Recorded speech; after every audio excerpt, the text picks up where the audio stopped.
नमस्कार साथियों, आज हम आपके लिए लाए हैं वीडियो पार्ट 13 जो कि बहुत ही महत्वपूर्ण और इम्पोर्टेंट है, जिसमें हमने कक्षा 10 और कक्षा 12 की साइंस की बुक और बायोलॉजी की बुक का जो एनसीईआरटी की किताबें चलती है उसकी जो इम्पोर्टेंट क्वेश्चंस है उनको हमने इसमें शामिल किया है।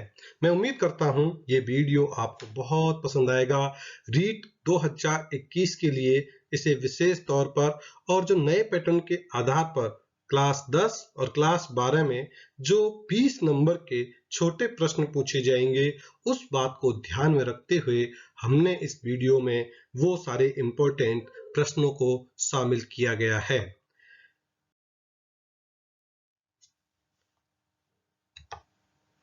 डीएनए में होते हैं, तो डीएनए किससे मिलकर के बना होता है? तो डीएनए में होते हैं न्यूक्लियोटाइड्स। कोशिका में प्रोटीन संश्लेषण का स्थान है। अब आप गैस करिएगा कि कोशिका में प्रोटीन संश्लेषण का स्थान कौन सा है? राइबोसोम, माइटोकॉन्ड्रिया, केंद्रक या केंद्रिकाएं? तो कोशिका में प्रोटीन संश्लेषण का स्थान है राइबोसोम, जिसे क्योंकि कोशिका में राइबोसोम ही प्रोटीन का निर्माण संश्लेषण करता है, इसलिए राइबोसोम को प्रोटीन का फैक्ट्री भी कहा जाता है। राइबोसोम किसके बने होते हैं? जब राइबोसोम प्रोटीन संश्लेषण करता है तो आखिर बात आती है कि राइबोसोम किसके बने होते हैं? डीएनए या प्रोटीन के, डीएनए आरएनए के, आरएनए व प्रोटीन के, या केवल डीएनए के? तो आप बताओ किसके बने होते हैं? तो जो राइबोसोम होते हैं वो बने होते हैं आरएनए और प्रोटीन के। तो इसका उत्तर होगा सी, आरएनए और प्रोटीन के बने होते हैं। कोशिका शब्द किसने दिया? कोशिका शब्द किसने दिया? एडिशन, ल्यूवेनहॉक, रॉबर्ट ब्राउन या रॉबर्ट हुक? देखिए, रॉबर्ट ब्राउन और रॉबर्ट हुक पर जाकर के बच्चे कंफ्यूज हो जाते हैं, तो आपको याद रखना है हुक और कोशिका का संबंध है, तो रॉबर्ट हुक ने कोशिका शब्द दिया था। कोशिका का पावर हाउस कौन है? यानी कोशिका का पावर हाउस किसे कहा जाता है? न्यूक्लियोलास्ट, क्लोरोप्लास्ट, माइटोकॉन्ड्रिया या गोल्जी का है? तो आप देखेंगे माइटोकॉन्ड्रिया को कोशिका का पावर हाउस कहते हैं। क्यों कहते हैं? क्योंकि माइटोकॉन्ड्रिया के अंदर ही एटीपी के रूप में ऊर्जा का निर्माण होता है और इस एटीपी से ही हमारे शरीर को या पूरे बॉडी को या प्लांट्स को एनर्जी मिलती है, इसलिए माइटोकॉन्ड्रिया को कोशिका का पावर हाउस कहते हैं। निम्नलिखित में से कौन सबसे छोटा जीव है? यानी जीवाणु, माइकोप्लाज्मा, विषाणु या यीस्ट? इसमें सबसे छोटा जीव कौन सा है? तो इसमें सबसे छोटा जीव है माइकोप्लाज्मा। उत्तर होगा वी, माइकोप्लाज्मा ये सबसे छोटा जीव है। एक कोशिका में सर्वाधिक पाए जाने वाला पदार्थ कौन सा है? जो कोशिका होती है उसमें सबसे ज्यादा पदार्थ कौन सा पाया जाता है? वसा, प्रोटीन, कार्बोहाइड्रेट, न्यूक्लिक अम्ल? तो प्रोटीन है वो सबसे ज्यादा कोशिका में पाए जाने वाला पदार्थ है। कोशिका सिद्धांत प्रतिपादित किया। ये बोर्ड के एग्जाम, रीट और अन्य कंपटीशन एग्जाम में बहुत बार पूछा गया प्रश्न है। कोशिका सिद्धांत प्रतिपादित किसने किया? जो कि 1839 में किया। स्लीडन एवं Schwann, Jacob, Monod, Hershey, Chase, Sutton एवं बॉवेरी? तो कोशिका सिद्धांत किसने प्रतिपादित किया? स्लीडन एवं स्वान ने 1839 के अंदर कोशिका सिद्धांत प्रतिपादित किया। यदि कोशिका के राइबोसोम को नष्ट कर दिए जाए तो क्या होगा? प्रश्न है कि यदि कोशिका का राइबोसोम है उसको नष्ट कर दें तो क्या होगा? श्वसन नहीं होगा, वसा संचय नहीं होगा, प्रोटीन संश्लेषण नहीं होगा, प्रकाश संश्लेषण नहीं होगा। इससे संबंधित पहले प्रश्न आया है, आप सोचिए। इसका उत्तर होगा प्रोटीन संश्लेषण नहीं होगा, क्योंकि राइबोसोम है वो प्रोटीन संश्लेषण का कार्य करते हैं। आगे हम फटाफट चलते हैं और आगे देखते हैं। अगला क्वेश्चन, आरएनए का मुख्य कार्य क्या है? जो आरएनए है उसका मुख्य कार्य क्या है? पाचन क्रिया में सहायता करना, प्रोटीन संश्लेषण में सहायता करना, उत्सर्जन में सहायता करना या कोई भी कार्य नहीं करना? तो आरएनए का मुख्य कार्य है प्रोटीन संश्लेषण में सहायता करना। डीएनए का मूल मात्रक है, इसका डीएनए का मूल मात्रक क्या है? वसा, विटामिन, न्यूक्लियोसाइड्स या न्यूक्लियोटाइड्स? सोचिए, और इन दो पर आकर के बच्चे बहुत कंफ्यूज हो जाते हैं कि न्यूक्लियोसाइड्स है या न्यूक्लियोटाइड्स है। इसका उत्तर होगा डीएनए का मूल मात्रक होते हैं न्यूक्लियोटाइड्स। कोशिका में भोजन या ग्लूकोज का ऑक्सीकरण कहाँ होता है?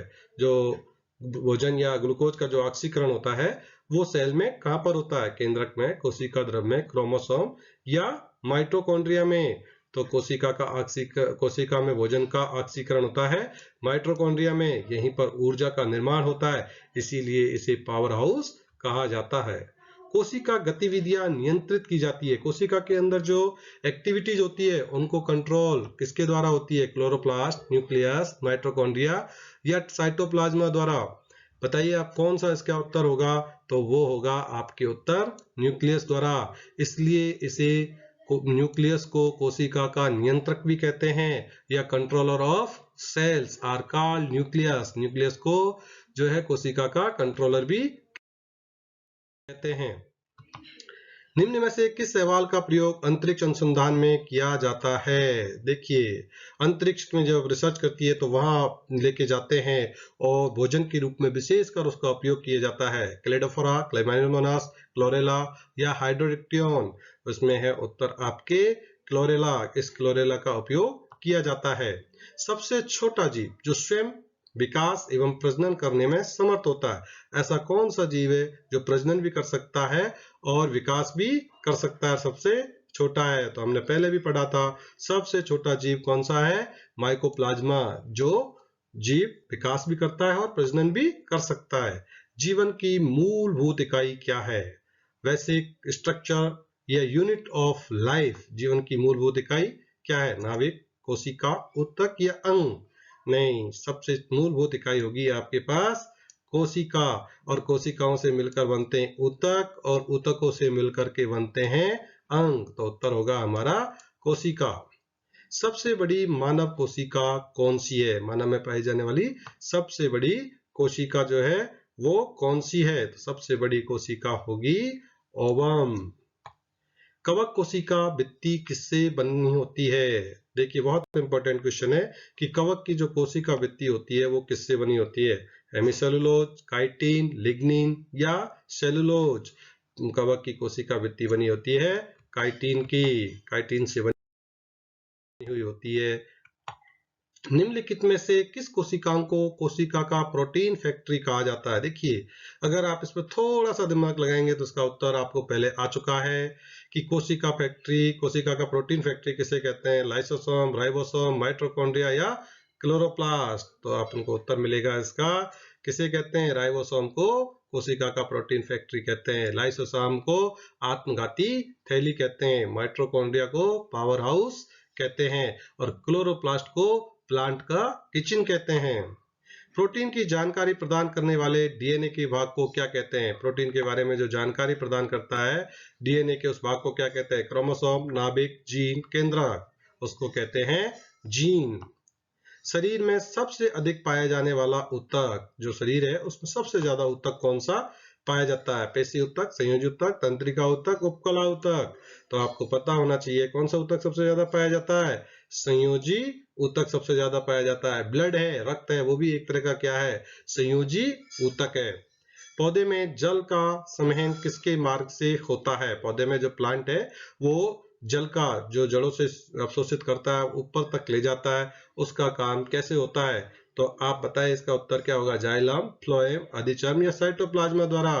आपको पता है जो संवहन ऊतक होते हैं पौधों के अंदर, जो जाइलम और फ्लोएम से मिलकर बने होते हैं, उसमें जाइलम का काम जैसे जड़ द्वारा अवशोषित जल को पौधों के विभिन्न भागों तक ले जाना। फ्लोएम पत्ती के द्वारा जो भोजन बनता है उसके भोजन को पूरे भागों तक पहुंचाने का काम फ्लोएम करते हैं। नारियल की छाल का निर्माण किस ऊतक द्वारा होता है? नारियल का सभी लेते हैं, उसके ऊपर जो छाल लगी होती है तंतुनुमा, वो किस ऊतक की बनी हुई होती है? एरेनकाइमा, स्क्लेरेनकाइमा, कोलेनकाइमा या पेरेनकाइमा? वो बनी होती है स्क्लेरेनकाइमा की। दांत का शिखर बना होता है, मनुष्य का जो दांत होता है विशेषकर उसका जो शिखर होता है बहुत मजबूत होता है, वो किसका बना हुआ होता है? डेंटिन का, ओपास्टी का, काइटिन का, एनेमेल का? वो बना होता है डेंटिन का। वह कौन सा तत्व है जो दंत इनेमेल को कठोर बनाता है? जो इनेमेल होता है शरीर का, दांत का कठोर भाग, वो कौन सा तत्व उसको बनाता है? सोडियम, कैल्शियम, फ्लोरीन या आयोडीन? उसको बनाता है फ्लोरीन। फ्लोरीन की वजह से ही वो जो है भाग बहुत मजबूत होता है। आहार नाल के किस भाग में प्रोटीन का एमिनो अम्ल में निम्नीकरण होता है, डिग्रेडेशन होता है? छोटी आंत, कोलन या उदर या सीकम? बताएं कौन से भाग में प्रोटीन का एमिनो अम्ल में डिग्रेडेशन होता है? वो होता है छोटी आंत में। सबसे ज्यादा पाचन की क्रिया भी छोटी आंत में ही संपन्न होती है। कौन सा अंग रोगाणुओं का विनाश करता है और शरीर का पुलिस रक्षक कहलाता है? ध्यान से पढ़िएगा इस प्रश्न को कि कौन सा अंग पूछा गया है जो रोगाणुओं का नाश करता है और जिसे बॉडी का रक्षक भी कहा जाता है? टॉन्सिल, यकृत, वृक्क या लसिका ऊतक? आप इसमें उत्तर बताएं। और ध्यान से देखेंगे तो अंग का पूछा है तो वो अंग है यकृत या लीवर। इससे ये क्या करता है, शरीर को अंदर, इसके लीवर के अंदर कूफर सेल्स पाई जाती है। वो कूफर सेल्स होती है वो रोगाणुओं से नष्ट करने का काम करती है। और ये थाइमस होता है, उसको शरीर का पुलिस का रक्षक कहा जाता है। शरीर में यूरिया का सिंथेसिस यानी संश्लेषण कहां पर होता है? वृक्क में, यकृत में, मूत्राशय में या रक्त में? तो बताओ कौन से होता है?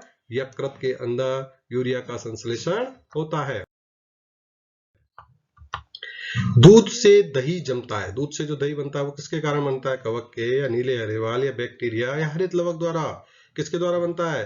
बैक्टीरिया के कारण दूध से दही जमता है। सुक्रोज में होता है। सुक्रोज जो होता है वो किस किस से मिलकर के बना होता है? Glucose galactose, glucose fructose, fructose galactose, glucose fructose एवं गैलेक्टोज। 30वां बहुत इंपॉर्टेंट क्वेश्चन है कि सुक्रोज में क्या होता है? ग्लूकोज एवं फ्रक्टोज। मानव शरीर का सबसे बड़ा अंग कौन सा है? मानव शरीर का सबसे बड़ा अंग कौन सा है? मस्तिष्क, यकृत, गुर्दा, हृदय? सबसे बड़ा अंग है यकृत या जिसे कहते हैं लीवर। पौधे जो अपना खाद्य बना सकते हैं वो कहलाते हैं, पौधे जो अपना खाद्य यानी भोजन बना सकते हैं उन्हें क्या कहते हैं? तो ऑटोट्रॉफ, हेटेरोट्रॉफ, सेप्रोफाइट या पैरासाइट? उनको कहते हैं ऑटोट्रॉफ। ऑटोट्रॉफ को हिंदी में कहते हैं स्वयपोषी। ऐसे जीव जो अपना भोजन स्वयं बनाते हैं उन्हें स्वयपोषी कहते हैं, जैसे पौधे। एंजाइम होते हैं सूक्ष्म जीव, प्रोटीन, अकार्बनिक यौगिक या फफूंद। एंजाइम क्या होते हैं? एंजाइम प्रोटीन होते हैं। क्या होते हैं? एंजाइम प्रोटीन होते हैं। जितने भी एंजाइम होते हैं वो प्रोटीन क्या होते हैं? शरीर के सभी एंजाइम प्रोटीन होते हैं। सर्प के विष दंत, पॉइजन फैंग्स क्या है? जंबिका दंत, विशिष्ट रचनाएं, पूर्व जंबिका दंत या बॉम्बरीय दंत? ये होते हैं जंबिका दंत। जंतुओं में कौन सा अंग वसा को तोड़कर कोलेस्ट्रॉल उत्पन्न करता है? ऐसा कौन सा अंग है जो फैट को तोड़ करके और कोलेस्ट्रॉल उत्पन्न करने का काम करता है? तो वो है यकृत या लीवर। भोजन का पाचन निम्न अंग में आरंभ होता है। बहुत इंपॉर्टेंट क्वेश्चन है, 10वीं में बोर्ड के एग्जाम में कई बार पूछा गया है, रीट में पूछा गया है, कंपटीशन के एग्जाम में पूछा गया है कि भोजन के पाचन की क्रिया कहाँ से आरंभ होती है? पेट से पचता है, मुंह से शुरू होता है, यकृत में होता है या आंत में होता है? तो आपको पता होना चाहिए भोजन के पाचन की क्रिया मुंह से ही शुरुआत हो चुकी होती है। लार किसके पाचन में सहायक होती है? लार कहाँ बनती है? मुंह में बनती है। और ये किसके पाचन में सहायक होती है? स्टार्च से। जीवित संसार में सबसे प्रचुर एंजाइम है, यानी जो जितना भी संसार जीवित है उसमें सबसे ज्यादा एंजाइम कौन सा पाया जाता है? जाइमेज, इन्वर्टेज, रूबिस्को या डीएनएस? आपको पता है सबसे ज्यादा एंजाइम कौन सा पाया जाता है? रूबिस्को सबसे ज्यादा अधिक मात्रा में पाए जाने वाला एंजाइम है। यकृत एवं मांसपेशियों में ऊर्जा जमा होती है। लीवर और मसल्स में जो ऊर्जा होती है वो किस रूप में जमा होती है? प्रोटीन के रूप में, ग्लाइकोजन के रूप में, वसा के रूप में, कार्बोहाइड्रेट के रूप में? तो यकृत और मांसपेशियों में ऊर्जा है वो ग्लाइकोजन के रूप में जमा होती है। मानव शरीर का एकमात्र अंग जो पुनः विकसित और पुनः सर्जित हो सकता है, जिसमें पुनः विकसित और पुनः सर्जित होने को क्या कहते हैं? पुनरुद्भवन की क्रिया पाई जाती है। दिमाग, ब्रेन में जिगर, अग्नाशय या तिल्ली? सोचो और किसमें होगा? सबसे ज्यादा जो है पुनरुत्पादन भवन की क्षमता किस अंग के अंदर पाई जाती है? जिगर, लीवर, जिसे यकृत भी कहते हैं। इसके अंदर ये खराब हो जाता है तो भी इसके अंदर दोबारा से बनने की पूरी सृजित हो सकता है। निम्नलिखित में से कौन सा यौगिक गुर्दे की पथरी का निर्माण करने वाला सर्वाधिक सामान्य यौगिक है? आजकल गुर्दे की जो किडनी स्टोन है बहुत होती है, उसका सबसे मेन सामान्य यौगिक कौन सा है?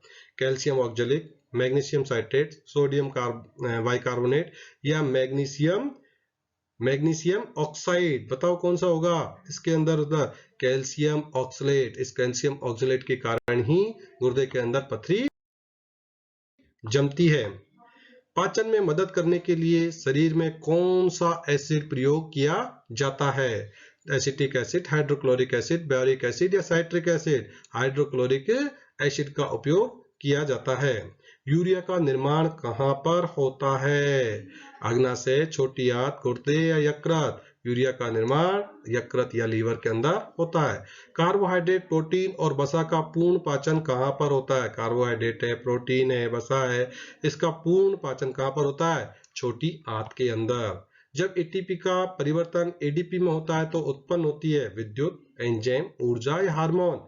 तो उत्पन्न होती है ऊर्जा, जिससे पूरी बॉडी को ऊर्जा मिलती है। एक सामान्य मनुष्य 1 मिनट में सांस लेता है, 1 मिनट में कितनी बार सांस लेता है? 14 से 18 या 25 से 30, 10 से 12 या 20 से 25? 14 से 18 बार। निम्नलिखित में से कौन सा जंतु श्वसन तो करता है परंतु श्वसन अंग नहीं है? यानी श्वसन करता है परंतु उसमें क्या नहीं है? श्वसन अंग नहीं है। केचुआ, काकरोच, मेंढक या कोई नहीं? केचुआ एक ऐसा जीव है, श्वसन करता है परंतु उसमें श्वसन अंग नहीं होता। ग्लूकोज के एक अणु के पूर्ण ऑक्सीकरण से कितने एटीपी अणु मिलते हैं? यानी ग्लूकोज पूरे ऊर्जा का स्रोत है, उसमें कितने एटीपी अणु मिलते हैं पूरा ऑक्सीकरण अगर होता है? 23, 38, 48, 36।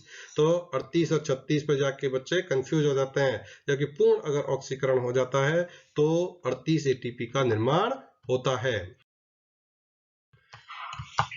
एटीपी संश्लेषण की क्रिया होती है उत्क्रमणीय, ऊर्जा शोषी, स्वतः जनित या ऊर्जान्मोची? तो एटीपी के संश्लेषण की जो क्रिया होती है वो होती है ऊर्जा शोषी।